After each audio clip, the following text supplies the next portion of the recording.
మాజీ సీఎం కేసీఆర్ కు తన తోటి ఉద్యమకారుడు అజ్ఞాత వ్యక్తి పేరుతో ఓ లేఖను రిలీజ్ చేసినట్లు సోషల్ మీడియాలో చక్కర్లు కొడుతుంది. ఇంతకీ అసలు ఆ ఉత్తరంలో ఏముంది, ఆయన ఏం రాశారో ఇప్పుడు చూద్దాం. ఏమి సాధించారు మిత్రమా? ఎక్కడ మొదలై ఎలా ముగిసింది ప్రస్థానం? చింతమడక, సిద్దిపేటను దాటి సింగపూర్లు, స్విస్ బ్యాంకులంటూ పరిగెత్తిన మీ ప్రయాణం మళ్లీ మూలానికే కదా వచ్చింది. ఏవి ఆ మంగళ వాయిద్యాలు, ఏవి ఆ నీరాజనాలు, ఏవి ఆ రాజభోగాలు? మీ అడుగులకు మడుగులొత్తే మంది మా గదులేరి, మీరేం చెప్పినా వాహాలు పలికే విదిశకులేమైరి, కళ్ళ ముందే కూలిపోయిన స్వప్నాలు, కన్ను పొడుచుకున్నా కానరాని వెళ్తురు, ఎలా జీర్ణించుకుంటున్నావు మిత్రమా? అవినీతి అనే పాము నోట్లో తలపెట్టినప్పుడు ఊహించి ఉండవు కదూ అది నిన్ను మింగేస్తుందని. అంతులేని ప్రజల ప్రేమాభిమానాల కంటే అత్యంత విషపూరితమైన కట్లపాము లాంటి నోట్ల కట్టలపైకి నీకు మనసెలా పోయింది మిత్రమా? ఈ మధ్య మీరు చేస్తున్న సమీక్షలు పార్టీ పరిస్థితిని అంచనా వేస్తున్నట్టు లేదు, గతించిపోయిన మీ గతాన్ని తవ్వుతున్నట్టు ఉంది. అధికారాంతమున చూడవలే అయ్యగారి లీలలు అన్నట్టుగా నీ మొహంలో ఆ మునుపటి కాంతులేవి మిత్రమా? నేలకు పడిపోయిన మీ ప్రతిష్టను తిరిగి నిలబొట్టుకోవడానికి తోడు కూడా లేక ఒంటరిగా తన్లాడుతుంటే చూడలేకున్నాను స్నేహితుడా.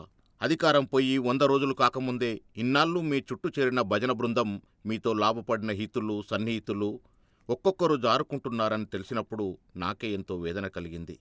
ఇక నువ్వెంత మనోవేదన అనుభవించి ఉంటావు మిత్రమా?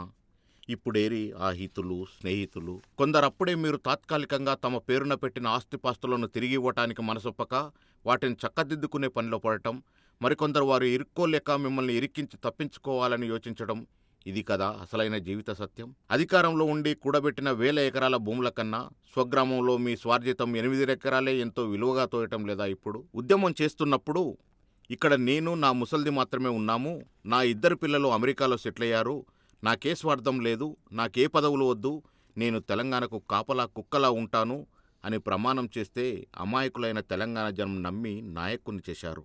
దళితుడినే ముఖ్యమంత్రి చేస్తానని చెప్తే నమ్మిన బడుగు జీవులు మీకోసం ఎన్ని త్యాగాలు చేశారో ఎప్పుడైనా లెక్క చూసుకున్నారా మిత్రమా? ఈ దగాకు ఏం పేరు పెడతారు? వారి త్యాగాలను ఏ త్రాసుతో కొలుస్తారు? స్వరాష్ట్రం కోసం, ఒక మానవీయమైన మార్పు కోసం బుల్లెట్లకు ఎదిరిన యువతరం తెగింపు, చావును ముద్దాడిన వారి త్యాగఫలం కేవలం మీ కుటుంబం కోసమే అని ఎలా అనుకున్నారు మిత్రమా? అంతులేని మీ ధనదాహం ముందు నిరుద్యోగ యువత ఆక్రందనను విలిపించలేదా? పౌర హక్కులు కనిపించలేదా? అంత నిరంకుశలమేలా మిత్రమా?